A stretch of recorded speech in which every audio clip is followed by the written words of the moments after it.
Good morning, students. Myself Karthik K. Patel, lecturer in Electrical Engineering Department, VPMP Polytechnic. Subject name Electrical Traction and Control. Unit 1 Traction System. Topic name Track Electrification System. Now, the objectives of this unit: different electrical traction system, DC system, AC system. In AC system, there are the three types: single phase low frequency, single phase high frequency, and single phase three phase low frequency. Then after composite system, summary of the track electrification system and summary of the topic. Different electrical traction system. In electrical traction, again various system of track electrification are employed depending upon the availability of power from overhead network.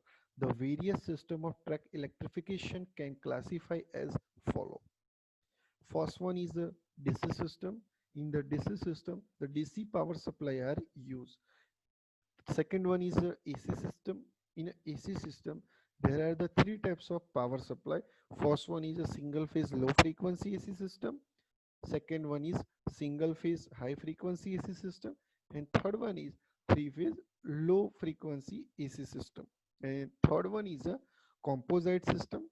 First one is a Kendo system. In a Kendo system, a single phase AC to the three phase AC system, and second one is a AC to DC system.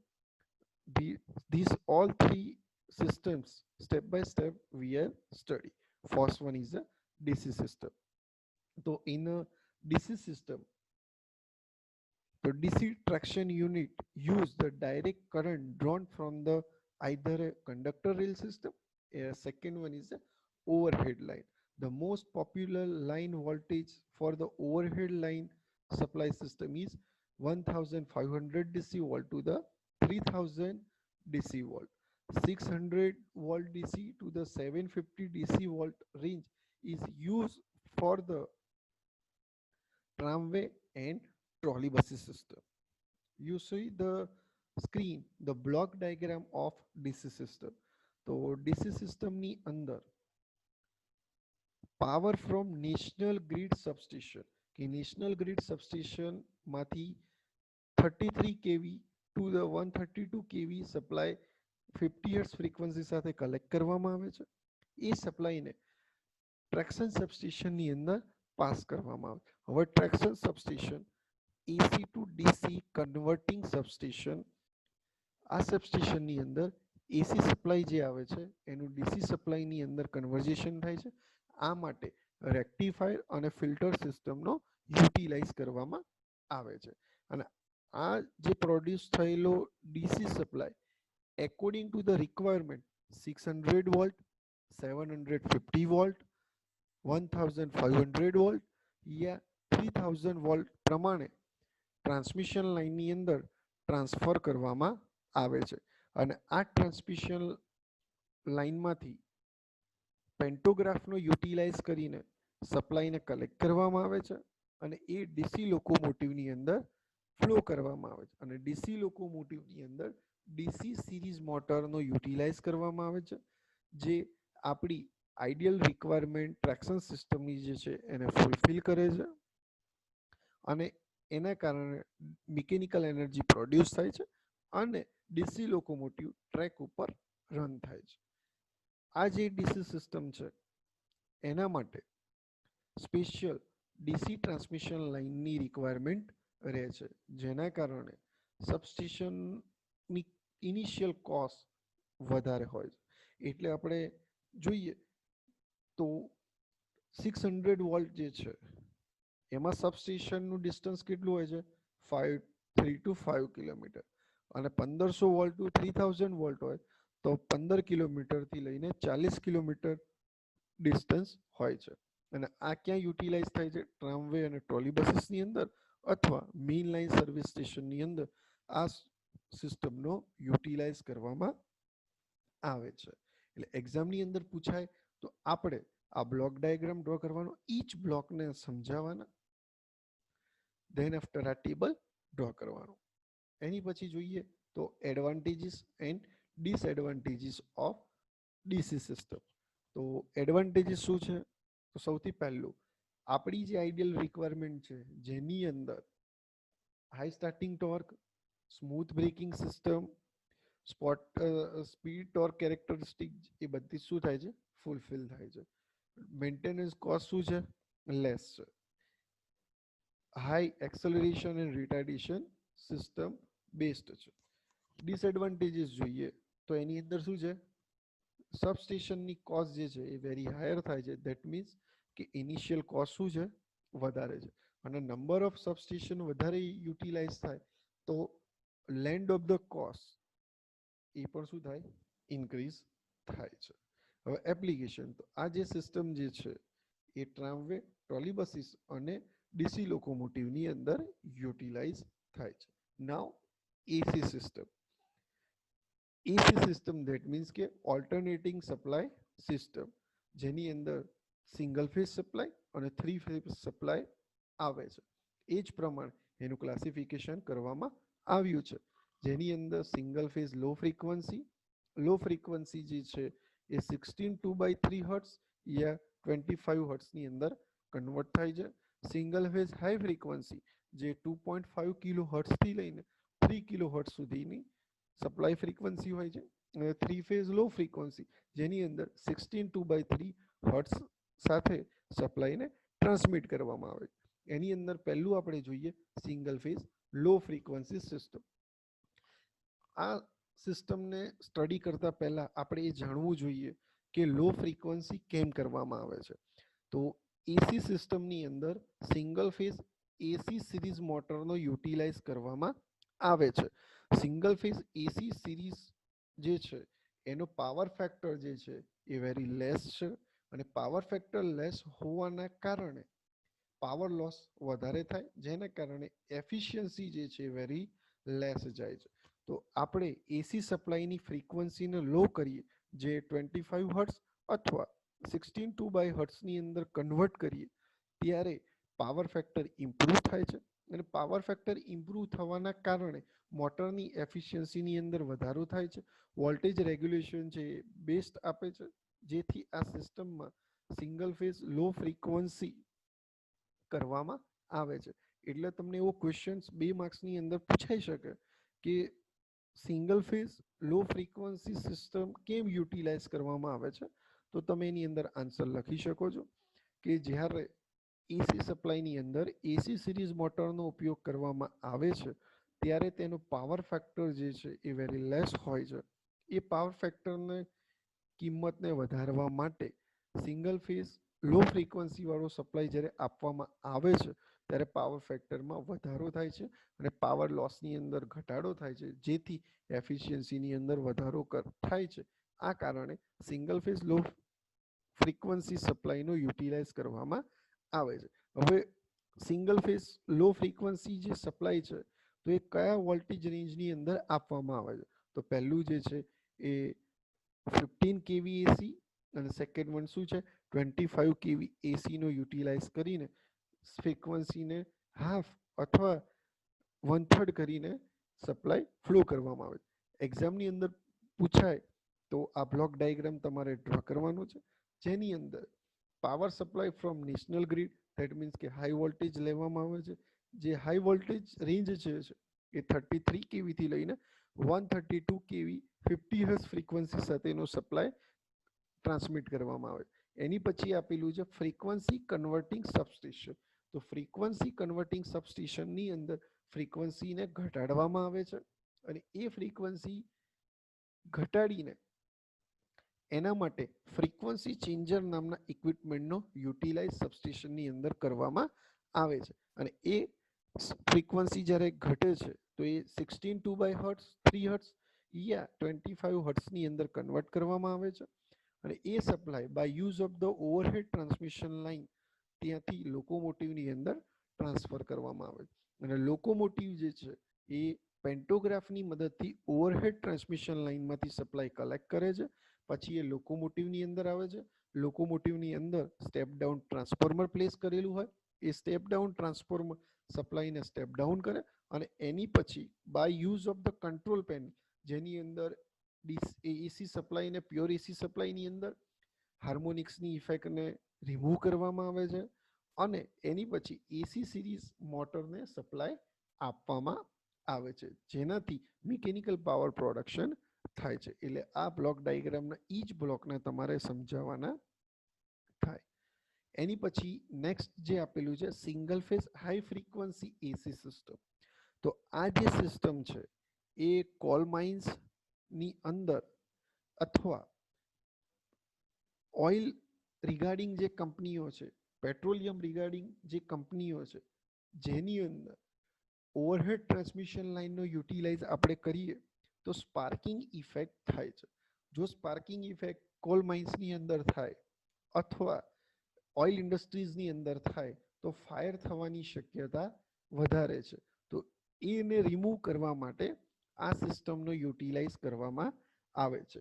તો આ system કઈ રીતે utilise થાય તો તમને આકૃતિમાં દર્શાવ્યા પ્રમાણે તમે જુઓ છો કે લોકોમોટિવની સાથે એનર્જી રિસીવર સિસ્ટમ પ્લેસ કરી છે. જ્યારે નોર્મલ ઇલેક્ટ્રિકલ ડ્રાઈવની અંદર શું હોય, પેન્ટોગ્રાફ હોય જે ઓવરહેડ ટ્રાન્સમિશન લાઇનમાંથી સપ્લાયને કલેક્ટ કરે. પણ અહીંયા એનર્જી રિસીવર પ્લેસ કરવામાં આવ્યું છે.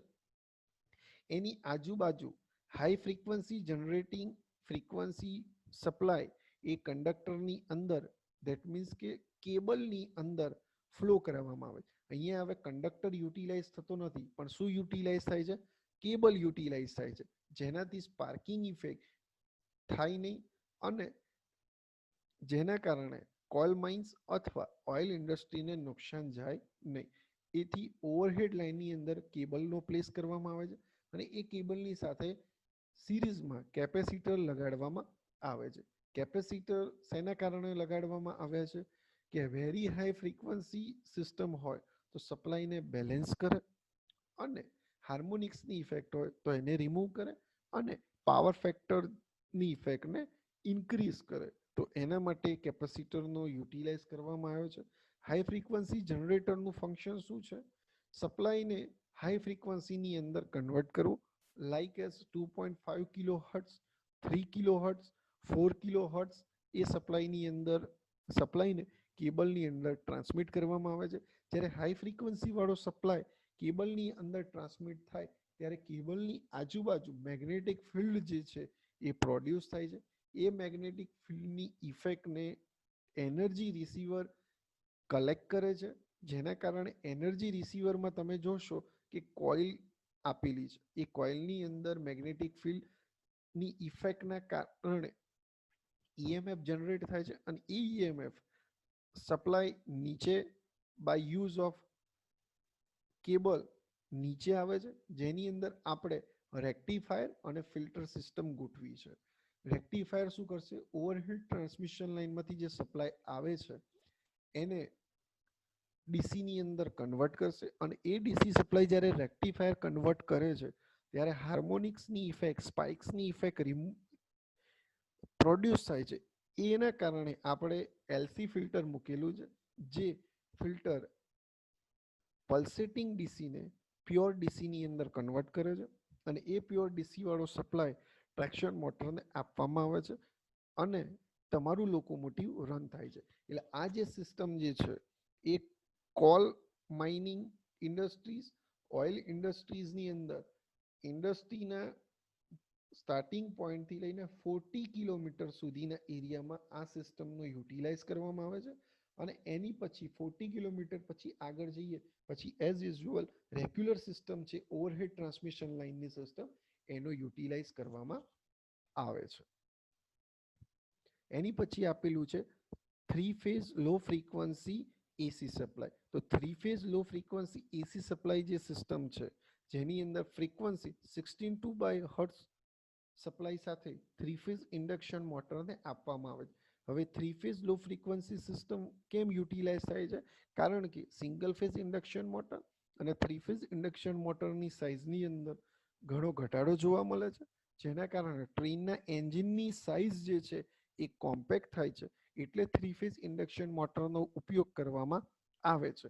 આ જે સિસ્ટમ જે છે ઓનલી ફોર અત્યારે આખા વર્લ્ડની અંદર ઇટાલી કન્ટ્રીઝની અંદર ચાલે છે કારણ કે સિંગલ ફેઝ સપ્લાયનું થ્રી ફેઝ સપ્લાયની અંદર જ્યારે કન્વર્ઝેશન થાય છે, જેમ કે આપણે એસી સપ્લાયનું ડીસી સપ્લાયની અંદર કન્વર્ઝેશન કરીએ અથવા ડીસી સપ્લાયનું એસી સપ્લાયની અંદર કન્વર્ઝેશન કરીએ, તો આપણે જે સર્કિટનો ઉપયોગ કરીએ છીએ રેક્ટિફાયર અથવા ઇન્વર્ટર, તો એવી જ રીતે સિંગલ ફેઝ એસી સપ્લાયથી થ્રી ફેઝ એસી સપ્લાયની અંદર કન્વર્ટ કરવા માટે એક આરનો કન્વર્ટર નામની સર્કિટ્સનો યુટિલાઇઝ કરવામાં આવે છે. તો એ જે ઇક્વિપમેન્ટ છે એ સિંગલ ફેઝ સપ્લાયનું થ્રી ફેઝ સપ્લાયની અંદર કન્વર્ઝેશન કરે, અથવા તમારે ઓવરહેડ લાઇનની અંદર 3 ટ્રાન્સમિશન લાઇન પ્લેસ કરવી પડે. એટલે આ જે સિસ્ટમ છે એ વેરી કોસ્ટલી છે, એટલે આ સિસ્ટમનો ઉપયોગ અત્યારે ક્યાંય થતો નથી. પણ એના ઉપર રિસર્ચ ચાલુ છે કે આર્નો કન્વર્ટર નામનું ઇક્વિપમેન્ટ જો 80 થી લઈને 90% જેટલી એફિશિયન્સી આપે તો આ સિસ્ટમનો યુટિલાઇઝ થાય, જેના કારણે લોકોમોટિવની સાઇઝ કોમ્પેક્ટ થાય અને સ્પીડ જે છે એ આપણે ઇન્ક્રીઝ કરી શકીએ છીએ. એની પછી આપેલું છે કોમ્પોઝાઇટ સિસ્ટમ. તો કોમ્પોઝાઇટ સિસ્ટમ મીન્સ વોટ? તો કોમ્પોઝાઇટ સિસ્ટમ જે છે એ એસી સિસ્ટમ, ડીસી સિસ્ટમ અને સિંગલ ફેઝ સિસ્ટમ અને થ્રી ફેઝ સિસ્ટમનું કોમ્બિનેશન કરીને સિસ્ટમ બનાવી છે, જેને કોમ્પોઝાઇટ સિસ્ટમ કહેવામાં આવે. એની અંદર બે સિસ્ટમ છે. પહેલી સિસ્ટમ છે કેન્ડો સિસ્ટમ અને સેકન્ડ સિસ્ટમ છે એસી ટુ ડીસી સિસ્ટમ. તો આપણે ફર્સ્ટ કેન્ડો સિસ્ટમ જોઈશું. તો કેન્ડો સિસ્ટમ તમે આકૃતિમાં જોશો તો બ્લોક ડાયાગ્રામની અંદર power from the national grid, traction substation જે છે એ સિંગલ ફેઝ સપ્લાયની અંદર કન્વર્ઝેશન કરે. અને આપણે જ્યારે પાવર ફ્રોમ નેશનલ ગ્રીડ લાઇનમાંથી લઈએ છીએ, તો નેશનલ ગ્રીડમાંથી જ્યારે પાવર લઈએ છીએ એ થ્રી ફેઝ સપ્લાય હોય, અને એ થ્રી ફેઝ સપ્લાયને ટ્રેક્શન સબસ્ટેશન સિંગલ ફેઝ સપ્લાયની અંદર કન્વર્ટ કરે અને ફ્રીક્વન્સી શું થાય છે? ઘટાડવામાં આવે. અને એ ફ્રીક્વન્સી વાળો સપ્લાય જે છે એ ઓવરહેડ ટ્રાન્સમિશન લાઇનની મદદથી લોકોમોટિવની અંદર પ્લેસ કરવામાં આવે છે, જેની અંદર આર્નો કન્વર્ટર નામનું કન્વર્ટિંગ ઇક્વિપમેન્ટ પ્લેસ કરેલું હોય છે, જે સિંગલ ફેઝ સપ્લાયને થ્રી ફેઝ સપ્લાયની અંદર કન્વર્ટ કરે છે. અને એ થ્રી ફેઝ સપ્લાય આપણે થ્રી ફેઝ ઇન્ડક્શન મોટરને આપવામાં આવે છે, જેનાથી મિકેનિકલ એનર્જી પ્રોડ્યુસ થાય છે. એટલે આ રીતે આ સિસ્ટમનો યુટિલાઇઝેશન કરવામાં આવે છે. આ સિસ્ટમ જે છે ફર્સ્ટ 1932ની અંદર હંગેરી નામના કન્ટ્રીની અંદર આ સ્ટાર્ટિંગ કરવામાં આવી હતી. અત્યારે આ જે સિસ્ટમ છે એ ઇટાલી કન્ટ્રીની અંદર યુટિલાઇઝ થાય છે, બાકી કોઈ જ કન્ટ્રીની અંદર યુટિલાઇઝ થતી નથી. એડવાન્ટેજીસ કે થ્રી ફેઝ સિસ્ટમ જે છે એ ઓવરહેડ લાઇનની અંદર જો પ્લેસ કરીએ તો ઇટ્સ કોમ્પ્લિકેટેડ છે. તેથી આપણે સિંગલ ફેઝ ઓવરહેડ ટ્રાન્સમિશન લાઇનનો યુટિલાઇઝ કરીએ છીએ, જેની અંદર ઓવરહેડ લાઇન છે એ ફેઝ ટર્મિનલ અને ટ્રેક તમારો જે છે એઝ અ ન્યુટ્રલ ટર્મિનલ તરીકે વર્ક કરે છે. અને ઇન્ડક્શન મોટર જે છે થ્રી ફેઝ ઇન્ડક્શન મોટર, એનું કન્સ્ટ્રક્શન સાવ સિમ્પલ અને સાઇઝની અંદર કોમ્પેક્ટ છે, જેથી ઓવરઓલ ટ્રેનની એન્જિનની સાઇઝ આપણે ઘટાડી શકીએ છીએ.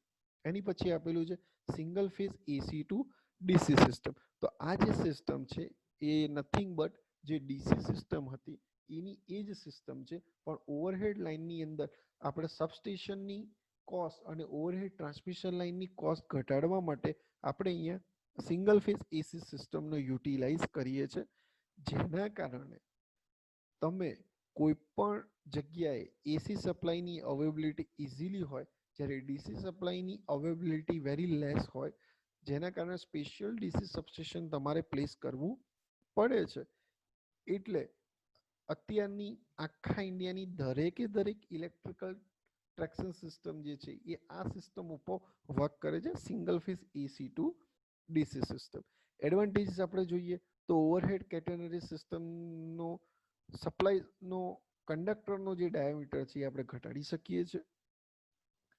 એની પછી હાઈ વોલ્ટેજની ડિમાન્ડ જે છે એ આપણે લેસ કરી શકીએ છીએ.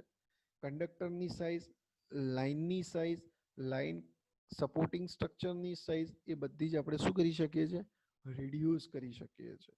અને એની સાથે જે ઓવરહેડ ઇક્વિપમેન્ટ જે યુટિલાઇઝ થાય છે એ ઇઝીલી સિમ્પલ કન્સ્ટ્રક્શન, લાઇટ વેઇટના ઇકોનોમિકલ અને એફિશિયન્ટ પડે છે, જ્યારે ડીસીની અંદર એ સ્પેશિયલ ડિઝાઇન કરવા પડે છે. એસીની અંદર એ ઇઝીલી માર્કેટની અંદર અવેલેબલ થાય છે. એની સાથે ને સાથે સબસ્ટેશન, બે સબસ્ટેશન વચ્ચેનું ડિસ્ટન્સ જે છે એ વધી જાય છે, જેના કારણે સબસ્ટેશનના લેન્ડની કોસ્ટ, સબસ્ટેશનની કોસ્ટ એ આપણે બચાવી શકીએ છીએ. અને એફિશિયન્સી જે છે ટ્રાન્સમિશન સિસ્ટમની એ એસીની અંદર વધારે છે, એટલે સ્ટાર્ટિંગ એફિશિયન્સી એ શું છે, હાયર છે. Summary of the track electrification, તો મેઇનલી તમે ડાયગ્રામ જુઓ તો DC system, AC system, composite system. DC સિસ્ટમની અંદર both line is overhead, that means what, plus terminal અને minus terminal. Running rail acting as a return conductor, that means what, કે તમારી જે ટ્રાન્સમિશન લાઇનનો જે પોઝિટિવ ટર્મિનલ છે, બરાબર છે, અને રિટર્ન પાથ છે એ અલગ અલગ હોય તો એ ટ્રામ કાર્સ અથવા મેઇન ટ્રેક્શન સર્વિસીસની અંદર યુઝ થાય છે, જેની અંદર પોઝિટિવ ટર્મિનલ એ ઓવરહેડ લાઇન અને નેગેટિવ ટર્મિનલ એ તમારો ટ્રેક. અને both line is in ground but insulated, કે પ્લસ લાઇન અને માઇનસ લાઇન એ બંને પણ ગ્રાઉન્ડ લેવલ સિસ્ટમ એટલે કે કંડક્ટર રેલ સિસ્ટમની અંદર યુટિલાઇઝ થાય છે, જે આપણે યુનિટ નંબર 4ની અંદર સ્ટડી કરીશું.